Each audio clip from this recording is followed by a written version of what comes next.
A beam of white light swallowed the entire space.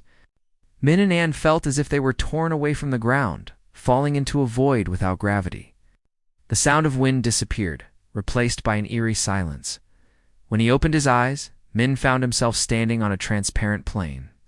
Beneath it, an endless void where stars spun like a river of light.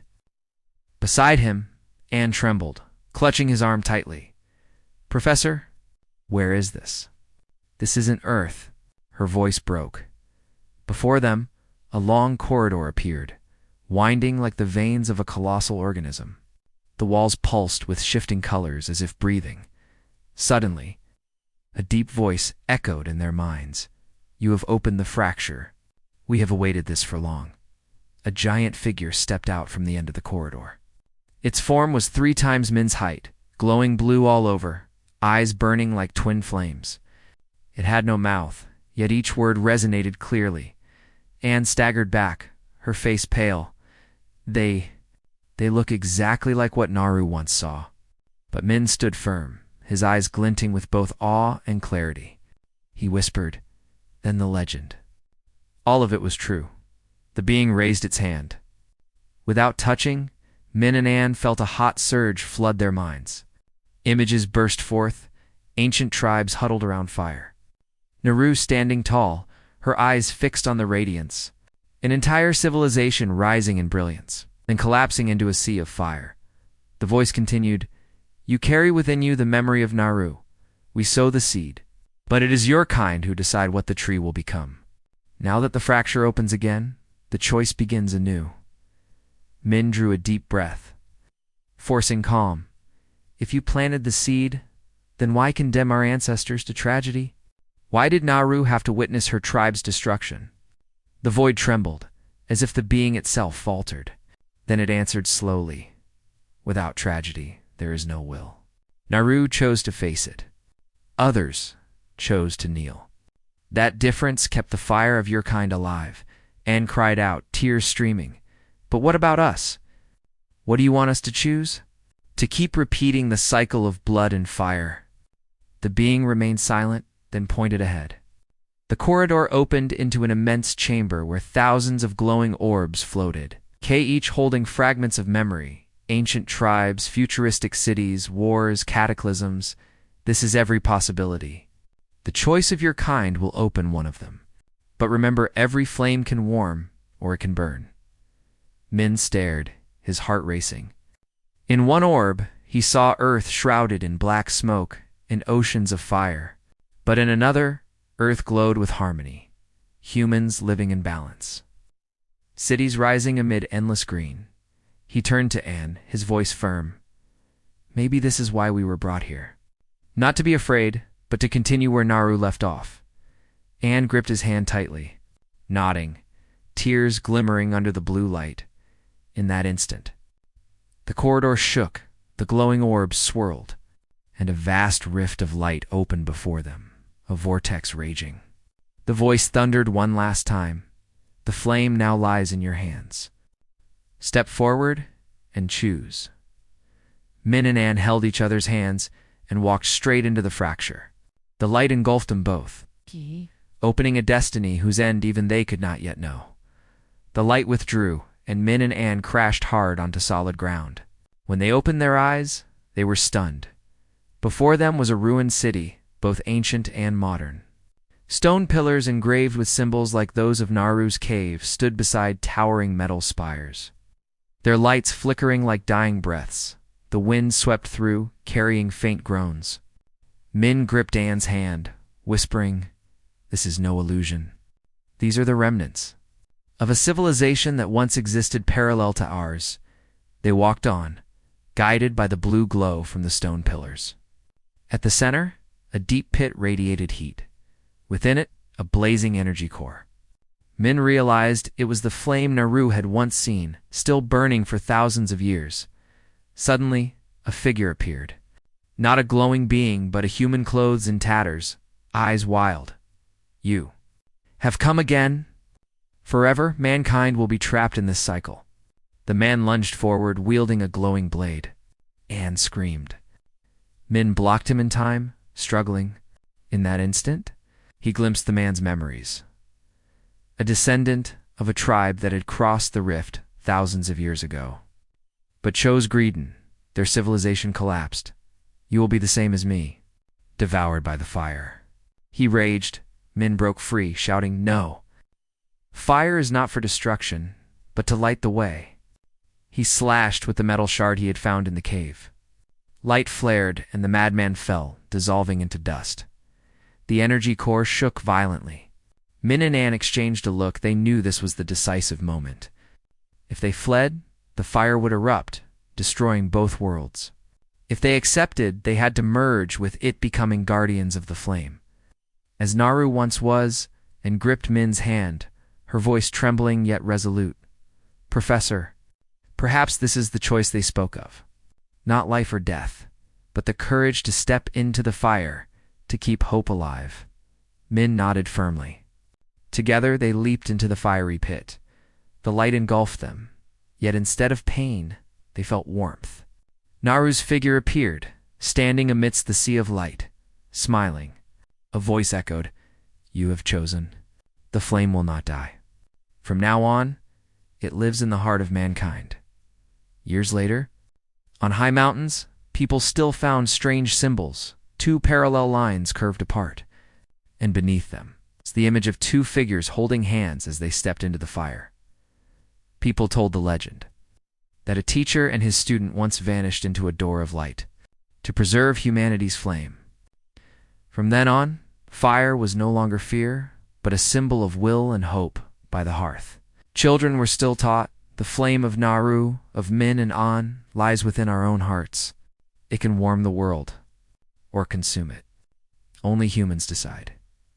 Out there, the starlit sky still shone, the rift seemed closed. But who could know? Perhaps somewhere, they were still watching, waiting for mankind to choose again.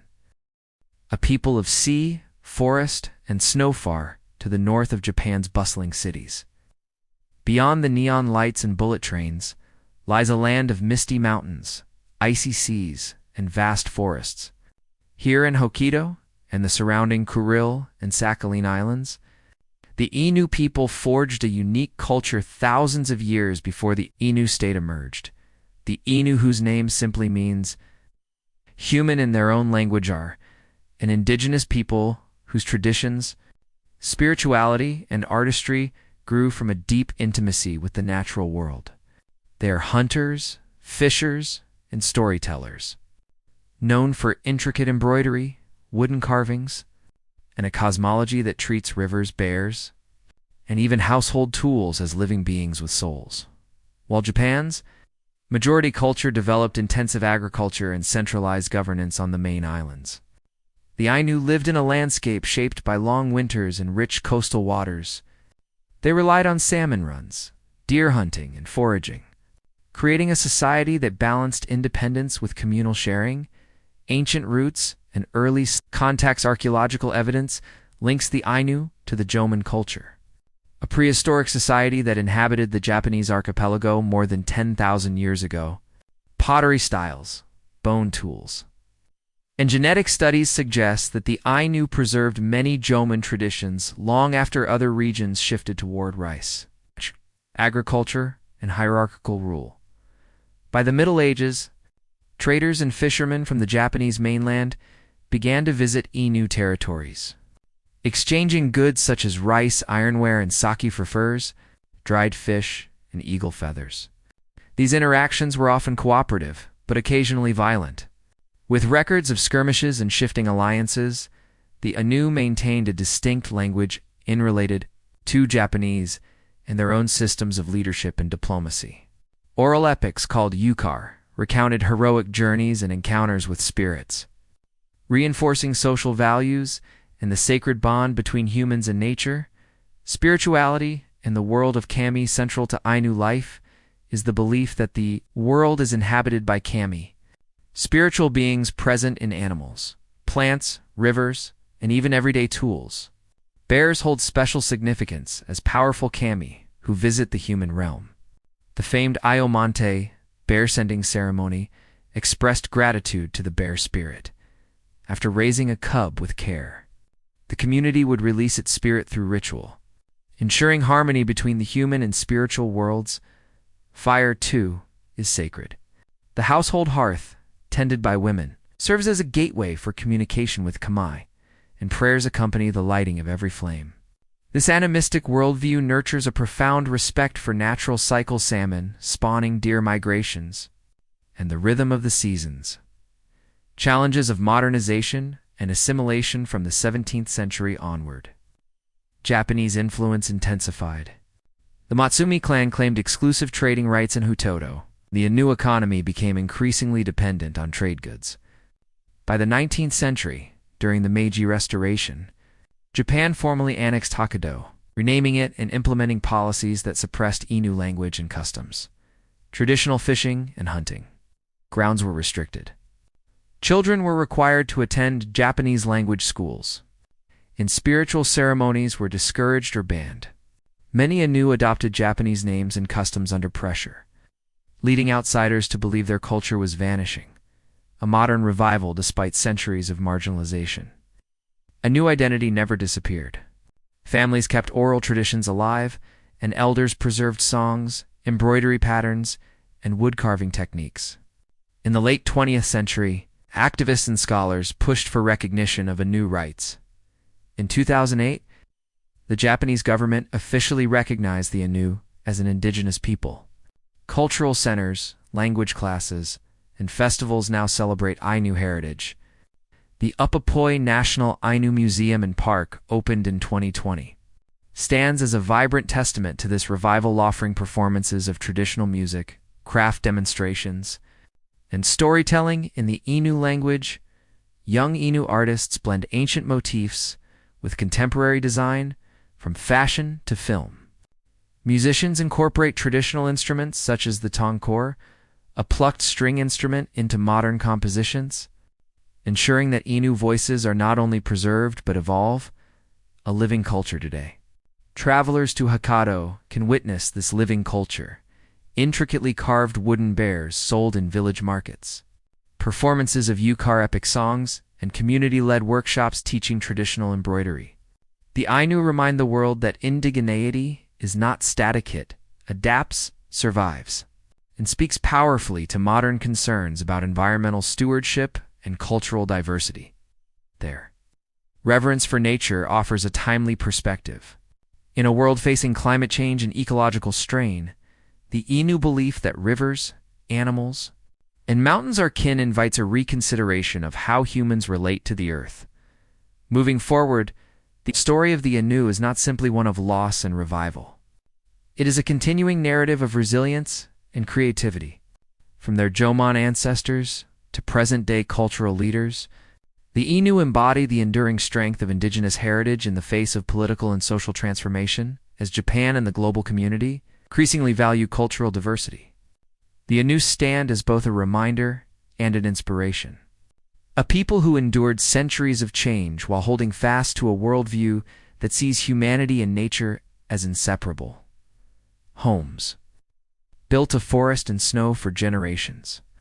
The Ainu shaped their lives around the natural rhythms of Hokkaido's harsh climate. Their villages, called kotan, typically stood along rivers rich with salmon. Houses or chais were built from local timber and red grasses. Thick layers of bark and thatch provided insulation against winter's deep cold, while wide eaves and raised floors kept interiors dry during heavy rains and spring thaw. A chais was more than a shelter. It was a spiritual center. The hearth, placed slightly off-center, burned day and night, representing both physical warmth and a sacred link to the fire deity. Women who tended the fire carried special authority in maintaining this connection, and prayers accompanied daily tasks such as cooking or weaving. The salmon cycled life along. Hokkaido's rivers revolved around the salmon run. When autumn arrived, entire communities gathered for the catch. Men used hand-woven nets and wooden weirs to guide fish into shallow waters, while women cleaned and preserved the harvest. Salmon was smoked, dried, or fermented, ensuring protein for the long winter months. Beyond sustenance, salmon held spiritual meaning.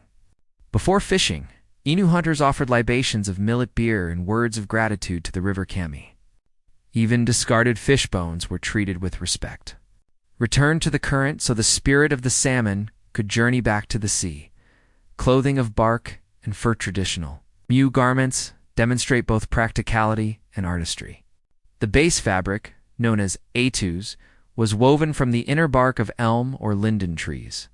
Women skillfully softened, spun, and wove the bark fibers, creating a tough yet flexible cloth. In colder seasons, robes were lined with animal fur, deer, bear, or dog and decorated with distinctive embroidery patterns. These intricate designs, often swirling and geometric, were more than decoration. They formed protective talismans believed to ward off evil spirits. The bold patterns around cuffs, hems, and collars created a symbolic barrier, blending beauty with spiritual defense. Woodcraft and symbolic. Carving Innu artisans are renowned for their wood carving. Everyday objects, spoons, bowls, ceremonial sticks called anor, embellished with flowing patterns of waves, vines, and spirals. Carving is a spiritual dialogue. Each piece honors the living spirit of the tree from which it came. The most famous motif is the carved bear, often sold today as a souvenir, but historically linked to deep reverence for the animal. Hunters carved bears to invoke good fortune, acknowledging the animal as both sustenance and sacred visitor. Epic poetry and music Ainu, oral literature, is rich and vast, with the Yukar epic poems at its heart. Performed by skilled storytellers, Yukar recounts heroic journeys, battles with demons, and encounters with gods. Recitation could last for hours or even days, accompanied by rhythmic stamping or the gentle twang of the tongkor. A five-string zither unique to Innu culture, music extends beyond entertainment. Songs for childbirth, planting, and healing reaffirmed communal bonds and the presence of kami. In the 21st century, young musicians are reviving these forms, blending traditional instruments with contemporary genres to reach new audiences. Ceremony of the Bear, Iomentimon. The most striking Innu rituals is the Iomante, or bear-sending ceremony. When hunters captured a bear cub, they raised it within the village, treating it as an honored guest, an embodiment of the mountain god. After several years, a carefully choreographed ceremony returned the bear's spirit to the divine realm. Villagers sang, danced, and offered prayers, before releasing the spirit through a respectful sacrifice. Far from simple hunting, the Amante symbolized gratitude and the reciprocal relationship between humans and nature, a relationship that defined Innu. Cosmology. Women's role and cultural authority. Women held crucial spiritual responsibilities. Besides tending the sacred hearth, they performed childbirth rituals, healed the sick with herbal knowledge, and preserved oral traditions through song. Facial tattoos, once common among Innu women, marked life stages. A small mark at adolescence expanded to a full design around the lips at marriage. These tattoos were thought to protect against malevolent spirits and signify readiness for adult roles. Although Japanese authorities banned tattooing in the 19th century, older women maintained the practice in secret, allowing the tradition to survive in memory and story, adaptation through centuries. The arrival of Japanese settlers and later modern governance disrupted many of these traditions. Salmon fishing restrictions, land seizures, and language suppression made survival difficult. Yet Innu communities adapted. Some became expert traders. Others worked in emerging industries, all while keeping elements of their identity alive behind closed doors. Craftwork and music proved especially resilient. Even when ceremonies were discouraged, embroidery patterns and wood carving styles quietly continued, carry an ancestral memory forward. Present-day cultural renaissance today. Innu artists, educators, and community leaders are reclaiming and sharing these traditions. Language revival programs teach children the nearly extinct Innu tongue. Festivals feature Yukar storytelling and tongkor performances. Contemporary fashion designers incorporate Etu's weaving into modern clothing. While chefs reinterpret traditional salmon dishes for urban restaurants, visitors to Hokkaido can experience interactive workshops learning embroidery techniques, tasting seasonal foods, or joining guided forest walks that explain the spiritual significance of plants and rivers. Each encounter underscores that Innu culture is not a relic, but a living, evolving presence. Lessons for the world. The Innu way of life offers insights far beyond Japan's northern frontier. Their deep respect for the spirits of animals, trees, and waters provides a model for ecological balance. Their endurance in the face of cultural suppression stands as a testament to human resilience and the universal desire to protect heritage. For global audiences, the Innu remind us that indigenous wisdom is not merely historical, it is a guide for the future. From margins to recognition for centuries, the Innu were treated as outsiders within their own homeland. Beginning in the 17th century, Japan's expanding Tokugawa state gradually tightened control over though then known as Ezo, forcing the Innu into trade agreements that often amounted to exploitation.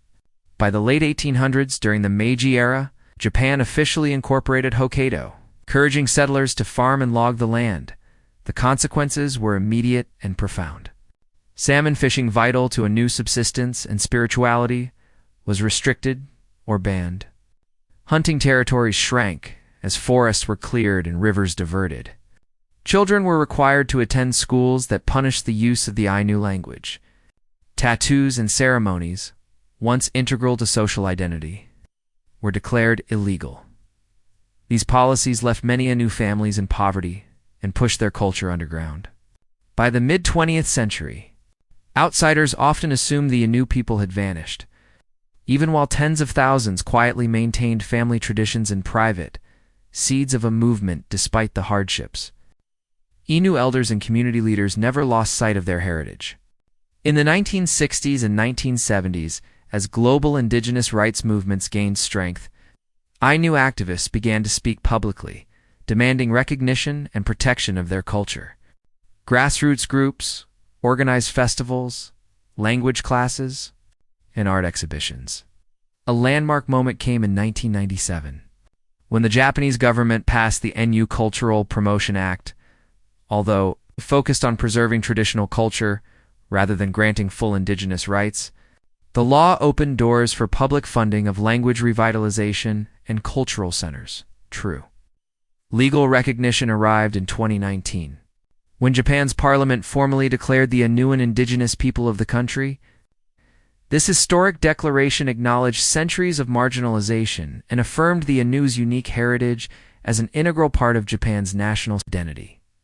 Modern Innu voices today, a new generation of Innu scholars, artists, and entrepreneurs is shaping the narrative.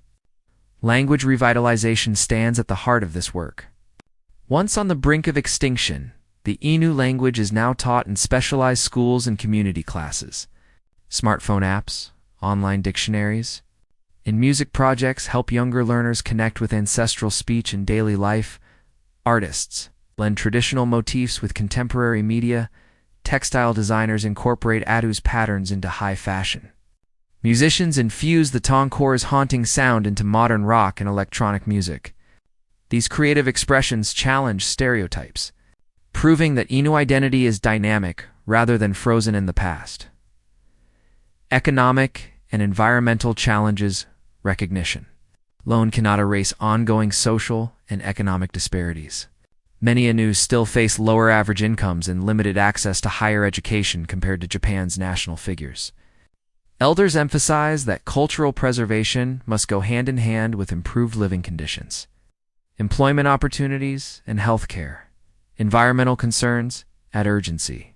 Hokkaido's rivers and forests central to Ainu spiritual practice are under pressure from development, climate change, and tourism. Community leaders advocate for management of natural resources, drawing on traditional ecological knowledge to restore salmon runs and protect sacred landscapes. Shiru, a symbol of renewal. Tangible emblem of progress is the Upapoi National Ainu Museum and Park. Opened in 2020 in Shirawi, Hokkaido, Upapoi means singing together in a large group, a fitting name for a space devoted to shared cultural experience. Visitors can watch dance performances, listen to epic Yukar poetry, and even learn simple Ainu phrases. Importantly, the museum was developed with significant Ainu input, ensuring that exhibits reflect authentic voices rather than outside interpretations. For many Ainu families, Upapoi represents both recognition and a platform for the next chapter of cultural vitality, global connections.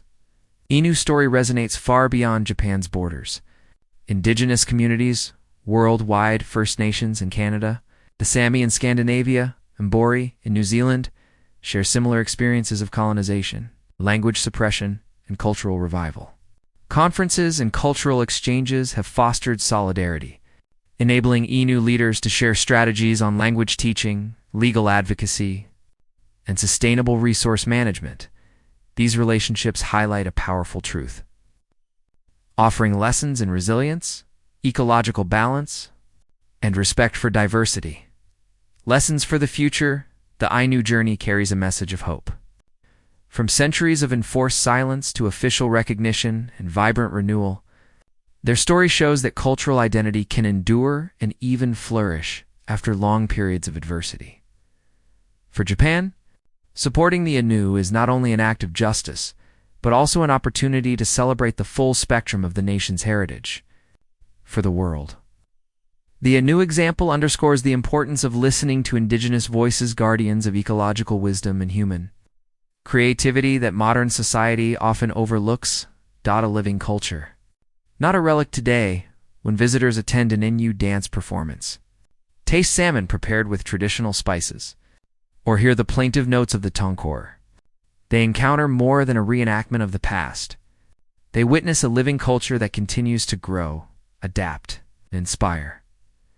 As a new poet and activist Shigeru Kayano once said, "Our culture is not something to be placed in a museum. It is something to be lived." His words capture the essence of the Ainu spiriton, enduring commitment to balance with nature, community strength, and the quiet power of memory. A morning by the river mist drifts above the Toyohira River as Ion Sato, a young Innu language teacher, casts a line into the current. Each autumn she joins her elders for the first salmon catch, a practice her grandmother calls Kamei Shepnom, the prayer to the salmon spirit. Ion explains that it is less about fishing than about listening. The river speaks if you give it time. Our ancestors believed the salmon offers itself. We must honor that gift. Later that day, she teaches children at a small community school. Between laughter and vocabulary drills, she reminds them that every Innu word carries the sound of running water or rustling leaves. When you speak the language, she says, you keep the forest alive inside you. Remembering through Crafte, few hundred miles away in the village of Nibutani, Master Carver Takumi Oki shapes a length of katsura wood into a ceremonial stick, or a nao. His workshop smells of fresh shavings and cedar smoke. Each curve of the knife follows centuries-old designs of flowing vines and waves. Takumi learned from his father, who once carved in secret during an era when public displays of Innu culture were discouraged. Wood remembers, he says, running a hand across the grain. It carries our prayers to the mountains and the sea. His pieces now travel to galleries around the world. Proof that a tradition nearly erased can speak again in a global language. The forest was alive with whispers. Not the gentle whispers of leaves in the wind, but the kind that made the skin crawl sounds that seemed older than time itself. Mist hung low among the towering trees, veiling everything in a pale shroud. Somewhere in the distance, a predator howled, its voice echoing like a warning across the valley, by the dying light of dusk. A circle of humans huddled close around a small fire. Their faces, painted with ash and ochre, flickered in and out of shadow. These were the Oro, a people who lived apart from the other tribes. To outsiders, they were more myth than flesh. No one approached them willingly. No one dared to enter their mountains. For it was said, the Oro guarded something ancient, something that burned without end. Children leaned against their mothers, eyes wide as the flames danced. The fire was not mere warmth. It was protection. In the world of tooth and claw, of nights that lasted too long, fire was the difference between survival and silence. Yet for the Oro, fire meant more. They believed theirs was born from a source deeper than the earth, flame that should never be seen by strangers. Konyu had heard the rumors since childhood. His people, hunters of the lowlands, spoke of Oro with both fear and envy. They told stories of lights flashing atop the mountain where the Oro dwelled, lights too bright, too steady to be fire. Elders warned, to touch what Oro protects is to stop being human. And yet, when Kanu lay awake under the stars, he could not stop wondering. That evening, while his companions slept after the hunt, Kanu left the safety of his camp. Barefoot, carrying only a spear, he followed the slope of the mountain. Every step took him further from the familiar calls of his tribe and closer to the silence of the Oro's land. His breath smoked in the cold air. His heart pounded in rhythm with his footsteps, as if urging him to turn back. But something glimmered through the mist. A faint glow, unlike firelight, pulsed between the trees. Kanu froze. He should have fled. Instead, he crept closer, pushing through ferns heavy with dew, and then he saw her. She stood at the edge of a clearing, illuminated by the strange light. A girl, not much older than him, her skin painted in spiral patterns, her hair braided with bones of small animals. She held a torch, but the glow around her came from deeper within the clearing, from something hidden in the darkness. Her eyes, dark and steady, found him immediately. "You should not be here," she said, in a voice low and sharp. Kanu tightened his grip on the spear, but he did not move. Her language was different, yet he understood it was as if meaning passed straight into his bones. "I only came to see," he whispered. Her gaze hardened. "To see is to be marked. The flame does not forgive the eyes of strangers." Behind her, shadows twisted along the rock face. Strange carvings glowed faintly, symbols older than words. The air smelled of stone and thunder, though no storm lingered. Kanu's throat went dry. He wanted to ask what the glow was, what the carvings meant, but her expression silenced him. Still, curiosity burned in him like a second fire. What lies within the mountain? He dared to ask. The girl's torch sputtered, its flame bending as if a wind rose from nowhere. She stepped closer, close enough for him to see the small scars etched along her arms, ritual marks of her people. "You do not want to know," she said, though her voice trembled as if she herself longed to tell. "What we guard is not for your tribe. It is not even for mine. It belongs to the world before us, and if you seek it, it will change you." A sudden roar tore through the forest, a beast, hunting in the dark.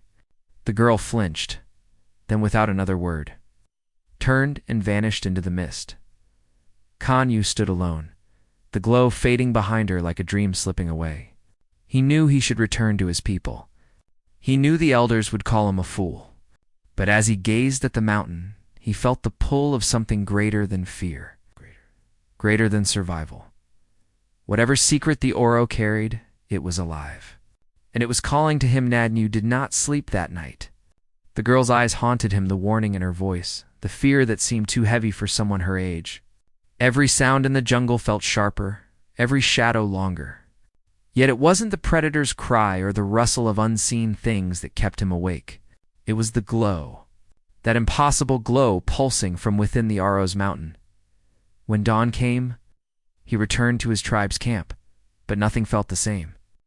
His companions laughed around the fire, chewing roasted meat, sharpening spears for the next hunt. To them, the mountain was only a danger to avoid. To Kanu, it was now a question that would not leave him. An elder named Terek noticed the change. His eyes were cloudy with age, but he missed nothing. "You've gone too close," Terek muttered while the others slept. "I can smell the mountain on you," Kanu stiffened. "What do you mean?" "The Oro's fire," Terek said, voice low and trembling. "Long before you or I were born, long before even the elders, there was a flame that was not flame. Our people fled from it. Only the Oro stayed behind, and in their staying, they bound themselves to its curse." "What curse?" Terek leaned closer. "That those who touch it are no longer themselves. They become something else." Kanu swallowed hard. "You mean monsters?" The old man shook his head slowly. "Not monsters, not gods. Something in between. That is why the Oro guard the flame. It is not theirs. It is not ours. It is the world's wound, and if opened again, it will bleed until nothing remains. The words should have frightened Kanu into silence. Instead, they fanned the fire of his curiosity. That night, he slipped away once more. The jungle was alive with sound, but his focus never wavered from the glow ahead. He followed it until the trees thinned and the mountain loomed. The air grew hotter, thick with the scent of stone and ash. Carvings glimmered faintly on the rock spirals.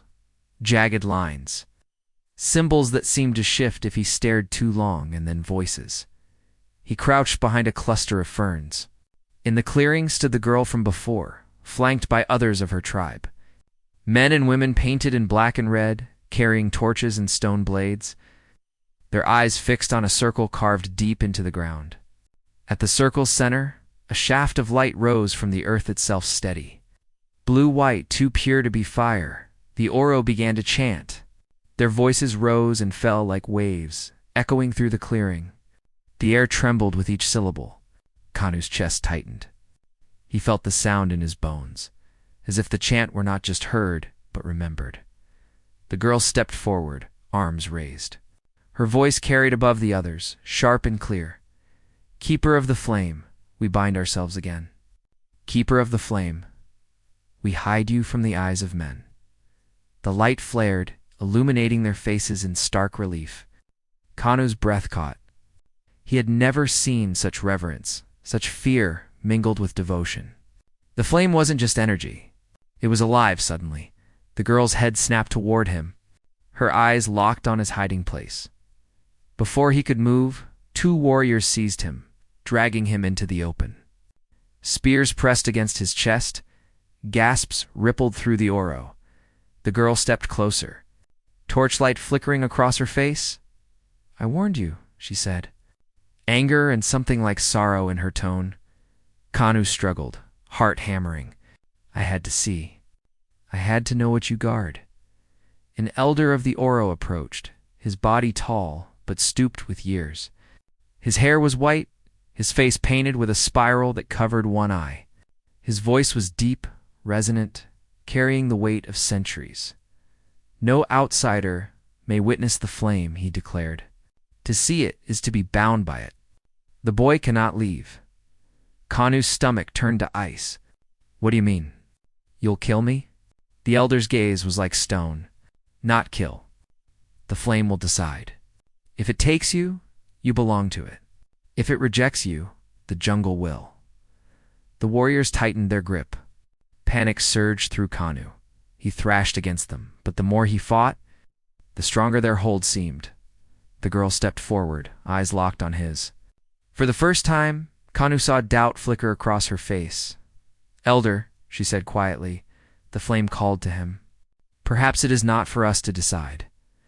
Murmurs rippled through the Oro, uneasy and sharp.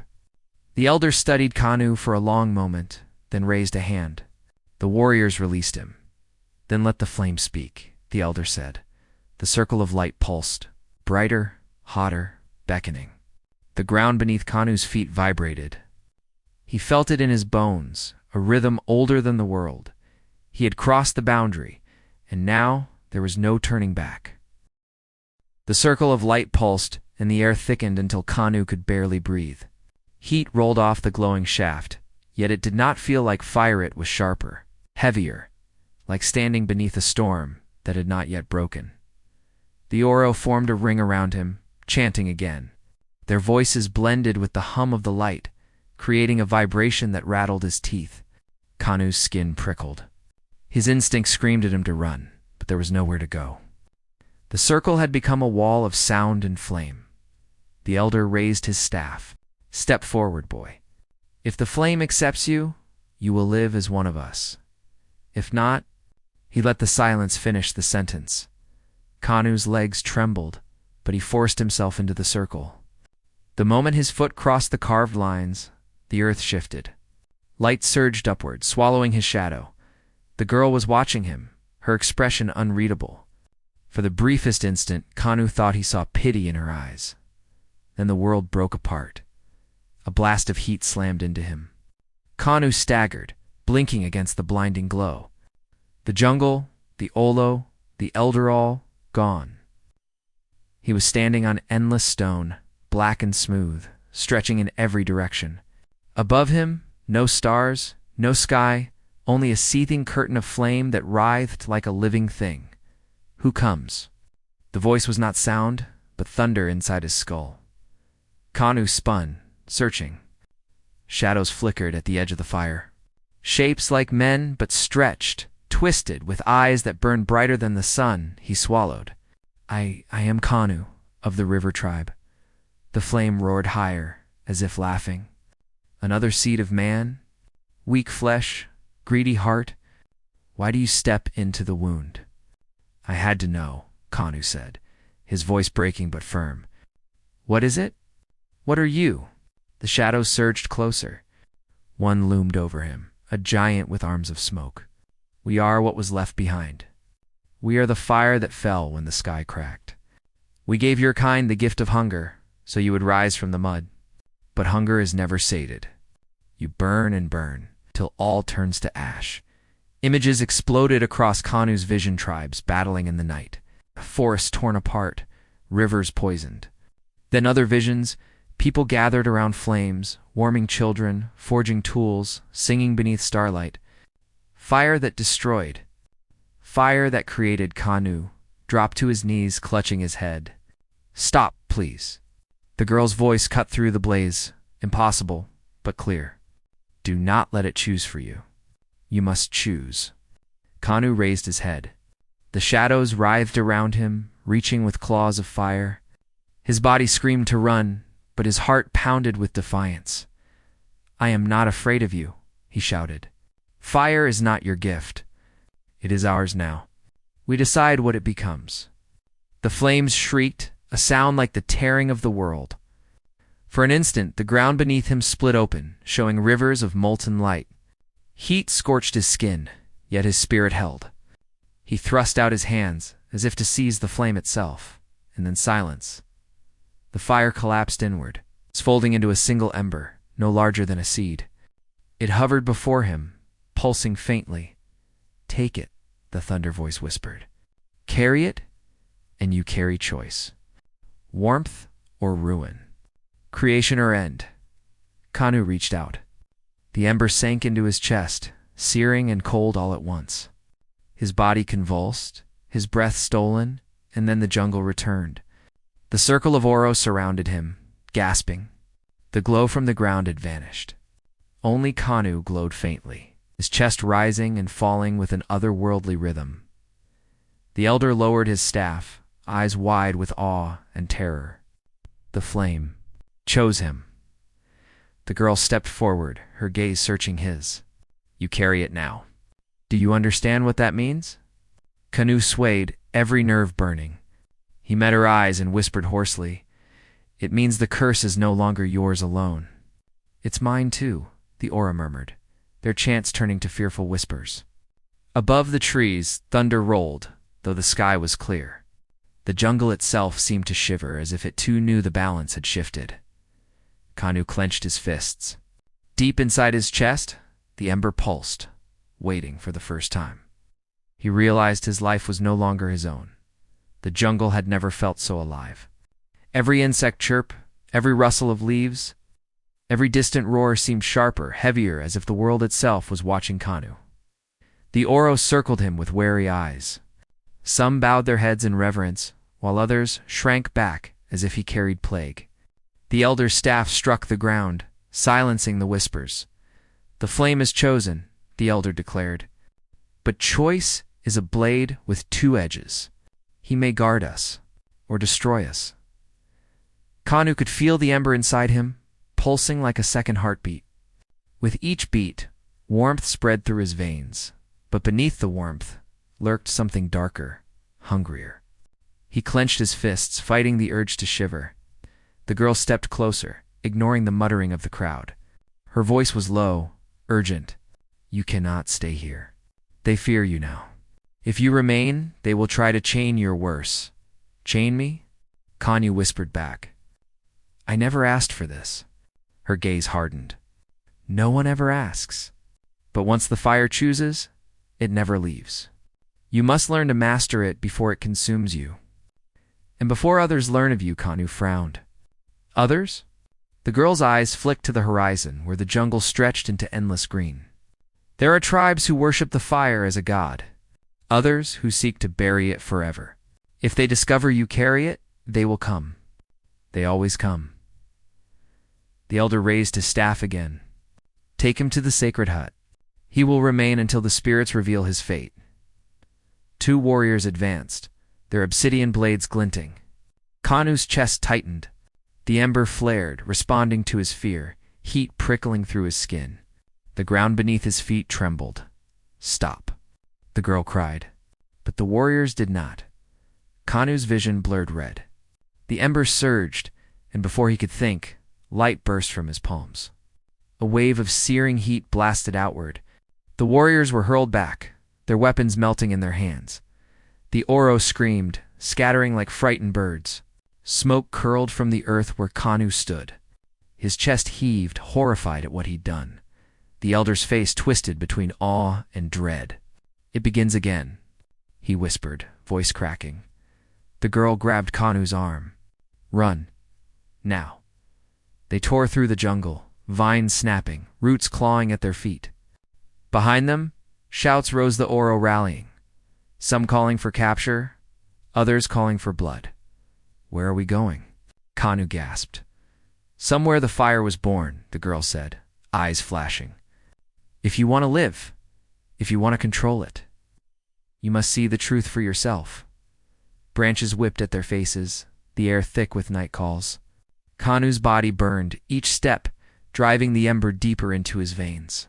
He stumbled, but the girl yanked him forward. At last, they burst into a clearing. Moonlight spilled over jagged stones carved with the same twin-curved symbol Kanu had seen in his visions. The ground here was scorched, as if lightning had struck for 1,000 years. The girl turned to him, breathless. This is where the sky first split. Where the fire fell, Naru stood here long before us. Her choice shaped everything. Yours will too. Kanu staggered, clutching his chest. The ember beat harder, answering the stones. Whispers filled his ears, not in words, but in raw hunger, calling him to release, to burn, to consume. He dropped to his knees, sweat pouring down his face. It wants out. I can't. The girl knelt, gripping his shoulders. Her eyes were fierce, unwavering. Listen to me. The fire is not master. You are. If you let it lead, it will destroy everything. But if you bend it, make it serve, then you decide what survives. Thunder rumbled across the horizon, though the sky was clear. The jungle trembled as if the world itself waited for his answer. Kanu raised his head, his eyes glowing faintly gold. He whispered through clenched teeth, "Then I'll bend it, or it will break me trying." Behind them, the sound of war drums began to echo through the trees. The Oro were coming, but Kanu no longer felt like prey. The ember pulsed, alive, waiting to be wielded. For the first time, he wondered if the true danger was not the Oro chasing him, but the power inside him that longed to be unleashed. The jungle never slept, but that night it seemed to hold its breath. Kanu and the girl, her name was Lura, he learned as they moved through thickets of towering ferns and twisted roots. Every step was a gamble. Somewhere behind them, the war drums of the Oro pounded like an angry heartbeat. Faster, Lura urged, her breath ragged. They will not stop until you are dead or chained like an animal. Kanu's chest burned, both from running and from the ember inside him. The warmth spread through his limbs like molten metal. With each drumbeat in the distance, it pulsed harder, whispering, "Use me. Burn them. End this chase." But Kanu gritted his teeth. "If I unleash it again, I don't know who I'll hurt. Maybe even you." Laura's eyes flicked toward him, fierce and unyielding. "Then learn. Decide who you are before the fire decides for you." The jungle erupted behind them, shouts. The clash of spears, branches breaking. Torchlight flickered between the trees. The Oro were closing in. Laura dragged him down a narrow ravine. They splashed through shallow water, the cold biting at their ankles. The noise of pursuit dulled, muffled by the walls of rock. For a moment, silence. Then a new sound drifted through the night. A low whistle, too even, too precise to be natural. Lura froze. Her face went pale. "That is not Oro," she whispered, before Kanu could ask. A spear whistled past his head, embedding into the stone with a crack. Figures emerged from the darkness taller than Oro, their bodies painted in ash, their weapons gleaming with polished bone. Their eyes shone with an eerie reflection of the torchlight. "Who are they?" Kanu hissed. Lura's voice trembled. "The Vela fire hunters? They follow the ember wherever it appears. They believe no human should carry it, only destroy it." The Vela fanned out silently, their movements swift and disciplined. No shouts, no war drums, just the sound of spears cutting air and bare feet striking stone. Kanu's pulse thundered. The ember roared inside him, pressing against his ribs like a caged beast. "Burn them," it urged. "Before they unmake you?" One of the hunters lunged. Kanu raised his arm instinctively. A flash of heat burst outward, searing the ground. The attacker reeled back, his weapon half-melted, his face twisted in shock. But instead of scattering, the Vela hissed like serpents. They pressed closer, eyes gleaming with hunger. Not for victory, but for annihilation. Lura pulled at Kanu's arm. "You cannot fight them all. Run." They scrambled up the ravine, slipping on wet stone. Spears clattered around them, one grazing Kanu's shoulder. Pain shot through him, but the ember swallowed it, turning agony into heat. His blood felt like fire. They burst into another clearing, moonlight spilling across ancient ruins. Broken pillars jutted from the earth, covered in the same twin-curved symbol. The air hummed faintly, as if the stones themselves remembered fire. The Vela slowed, forming a ring around the clearing. Their leader stepped forward, his face hidden by a mask of carved bone. He raised a long spear tipped with obsidian, blacker than night. "Child of the ember," the leader's voice rasped, not shouted, but carried as if the jungle itself obeyed him. "Surrender, and the curse ends here. Resist, and you bring ruin upon all." Kanu's breath came heavy, his fists trembling. The ember pulsed, begging to be unleashed. But in the faces of the hunters he saw no fear, only certainty. They had killed flame-bearers before. They would kill him too. Lura stepped in front of him, spreading her arms wide. "He is not your enemy. The fire chose him." "Then he is already lost," the leader interrupted coldly. The hunters raised their spears in. Unison Khan felt the ember rise like a tidal wave, heat flooding his body until he thought he might explode. He clenched his jaw, forcing words through gritted teeth. "I did not choose this, but I will not let you decide my fate." Light erupted from his body, white gold, fierce and blinding. The ground shook, the ruins quivered as if remembering Naru's choice long ago. The hunters staggered, shielding their eyes. But even as the blaze tore across the clearing, Kanu knew. Each time he released the fire, it claimed a little more of him. When the light faded, the Vela were gone, vanished into the jungle like ghosts. Only the scorched earth remained, glowing faintly under the moon. Kanu collapsed to his knees, chest heaving. Lura knelt beside him, eyes wide with fear and awe. "They will return," she whispered. "They never stop." Kanu stared at his trembling hands, still glowing faintly with heat. His voice was low, almost a growl. "Then let them come. If the fire wants a fight, I'll give it one." Above them, the moon slipped behind clouds. The jungle grew darker, as if hiding what was yet to come. The jungle dawn came gray and heavy, mist curling low among the roots. Kanu stirred from uneasy sleep, the embers of his nightmare still burning behind his eyelids. In the dream, the fire had consumed not only the Oro, not only the Vela, but everything: trees, rivers, even the sky itself. When he opened his eyes, Lura was crouched near the ruins. Tracing her fingers along the twin-curved symbol etched into stone, her lips moved silently, whispering words older than any chant he knew. "You're awake," she said softly without turning. Kanu pushed himself upright. his body aching as if he'd carried mountains. I dreamed the fire destroyed the world.